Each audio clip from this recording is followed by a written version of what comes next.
Let's get started now, and we're going to hear from the one and only Michelle Sorro. Michelle is a wonderful speaker, an incredible professional, and a dear friend.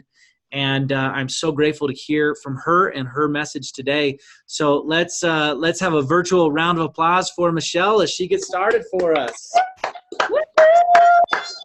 First of all, what you've created here, Jake, is so beautiful, and it's not unlike everything else that you've created. Such high integrity, such strong intention for community and connection, and I am so moved by what you shared at the top of the loss of your friend Ben. So absolutely, I will dedicate this message to him and his family now, because I could feel your heart, my friend, and the fact that you continue to do what you do helps me even more so now as a rising conscious leader to focus on the good. And the good is, what are our priorities in life, right? What really matters? See, I believe that this COVID time, and I get that Focus on the Good Inspirational Speaker Series is all around finding the good and the inspiration at any time. But I think this opportunity to self-reflect, right, and to see who we really are and where the triggers come up, where the fear comes up, the scarcity, the doubt, the worry, the concerns, right, for everyone else and ourselves in the future. It's a wonderful highlight. It's like a spotlight to show us where we really are in life. And most importantly here, right? So Focus on the Good for me is all around mindset. And I thought I would come in with just a couple of strategies for you to consider. And we could do this together, or you could do it later. But since we only have about 9 more minutes, I'll give them to you sort of high level. And this has been very helpful for me and my mastermind that I run. And I shared this in my podcast last week, and I got so many messages. So I wanted to share it with you as well, which is, it's a topic exactly like Jake said, which is what we can control. And of course, that's this, right? And when we're in our head, we're dead. That's a Tony Robbins phrase that's so widely used around the world, and it's so important. So we can drop back into our heart. That's where the magic is. But that gateway is always so difficult, right? And so we have various modalities that we do it. Some of us use breath work or meditation or journaling or mirror work or great juicy conversation. Some of you like a glass of wine or an extra piece of bread. But whatever that modality is for you to get present and in the moment, that's the gateway. That's the entry point to grace, to that peace, ease, and grace. But sometimes before we go there, we can't bypass the other stuff. So I thought what's been really helpful for me, because I've had 2 moments of like sheer panic. They've lasted about 5 minutes, but in these COVID times, it's like, whoa, where did I pick up on all that anxiety, all that fear, and all that panic? And drop a 1 if you can relate, so that I'm not the only one, on having those blips of spontaneous sort of temporary sheer panic.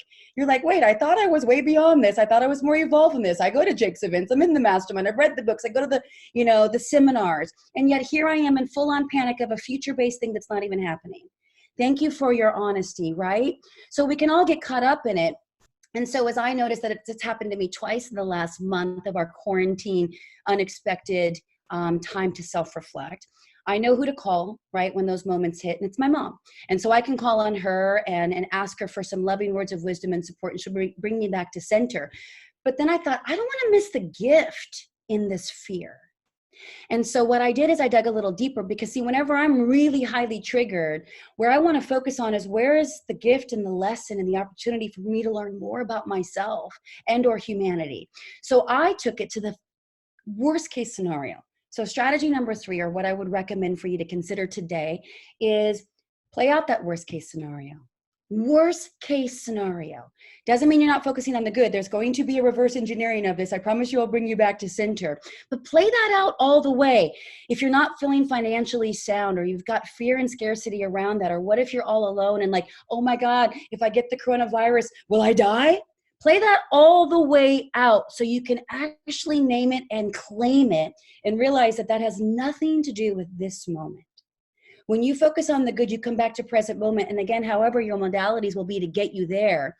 But give yourself that time to play it all the way out, because the nervous system needs to experience that, because it wants to go there temporarily and sporadically, always at the most inconvenient time, right? Or in the most inconvenient moments. So play it out. So the ego and the fear and all of that is in the sort of collective consciousness that can just hijack you at any given moment has a moment to express itself, because it just needs to come up. It's not real, it's not true, and it's not valid. It's all future-based. And then once you do that, Then do yourself a favor of playing out the best case scenario. The best case scenario. What if this unbelievable gift of time that we all now have, we've never had enough of it, now we've got more of it. We're meeting at 3:00 in the Pacific, right? On a Thursday and hanging out together, talking about the good things in life. How beautiful is that? Over technology. That's also a gift. So focusing on that good there, but playing out that best case scenario, which is asking yourself one fundamental question. Who will I be at the end of this? When we all come out of this, where will I be stronger? Where will I be more self-aware? Where will I have given more, created more community, created more impact? Where will I have thought less about myself and more about others? Where will I have been more productive and actually finish that digital course that I bought a year ago that I'm only into module 2, or finish that book, or start a new podcast, or launch my own coaching program, or free master classes, or whatever that means in these virtual reality times? Ask yourself, who will you be at the end of this? Where did this time grow you, evolve you, change you, make you better, have more compassion and empathy for humanity? See, I think we're all more connected and united and bonded now than ever. Right? I get to see your beautiful faces, and I know so many of you. I want to just call out your names like Mr. Rogers used to do, right? And so that's an important thing, but you got to get crystal clear about that vision. See, this is a time where vision-driven leaders will be made. Right? In the Great Depression, more millionaires came out of that time than ever in the history of time. I think that right now in the COVID times, more conscious leadership is going to come out. Because we now know it doesn't matter how much money you make, doesn't matter how busy you were and what your status was and what car you drove, what style clothes you wear and what couture you're wearing or not. We're all like, the playing field has been level. And it's a beautiful thing for us to self-reflect. Who do I want to be when I come out of this? So if you could write that down, what is a clear vision? And it's different than mission, because vision requires inspired action. And then wrap it up with the third piece that I want to leave you with here, because I think I'm almost out of time, if not right there, is that third piece is, once you've decided what that vision is, make that decision and stick with it. Stick with it and be it as if it already exists. In other words, if you're more empowered, more confident, more courageous, more brave, we've got the fears, we've got the insecurities, right? We've all declared that it happens from time to time. But as those come up, go right back to what that vision is. Who will you be on the end of it? The outcome of it? Be it now. And then stick to it, even in the most difficult moments. And when you forget temporarily, because we're human, have your few people, minimum 3, that you can call on or text and say, "Who can you just remind me of the good right now? Because I am temporarily forgetting, Mom, and I need you to remember." And you know what she said to me, by the way, which I'll leave you with? I said, "Mom, I've just had 5 minutes of nothing but fear and panic. I don't know where it came from, although I will admit I watched the news the night before, and it fed my subconscious all night long. So I woke up with this overwhelming dread and gloom of fear. Where am I going to be in business? Am I going to die alone? All the things, worst case scenario, take it out all the way." And I texted my mom and I said, "I'm feeling really full of fear right now. Can you just remind me of the good?" And she used these words, which is what I'll leave you with. My mom is awesome. And for those of you who know her, know that. And she said, "I totally get the fear, and yet you will never ever have to worry. You are loved beyond measure. Stand in the eye of the COVID storm and sing." And it was so beautiful and so powerful. And that's all I had to hear. I was like, okay, now my mom, that is her style, but I got back to center. I just needed to be snapped back, right? A pattern interrupt. So have your 3 people that you can call on that will give you a quick piece of a nugget, a golden, nugget of, you got this, you're going to be okay. This too shall pass.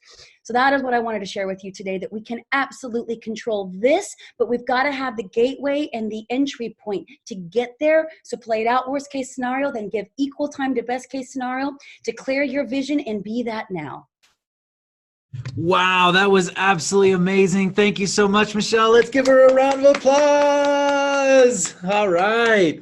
Michelle, thank you so much. That was so beautiful. Can you share with everyone, what's the best place on social media to connect with you? Facebook. Thank you, Jake, for asking. Facebook. And it's just Michelle Sorro. I see in my Zoom account, I'm yelling at you with my name. I put it in all caps. I don't know how that happened, but it's Michelle Sorro. And you can find me there. I'm wildly connected to Jake. I love Jake. Jake is one of my mentors, one of my dear friends, and everybody in his community I feel the same about. So you all feel like family. Love to say hi anytime. Awesome. Thank you so much, Michelle. Let's give her a big round of applause.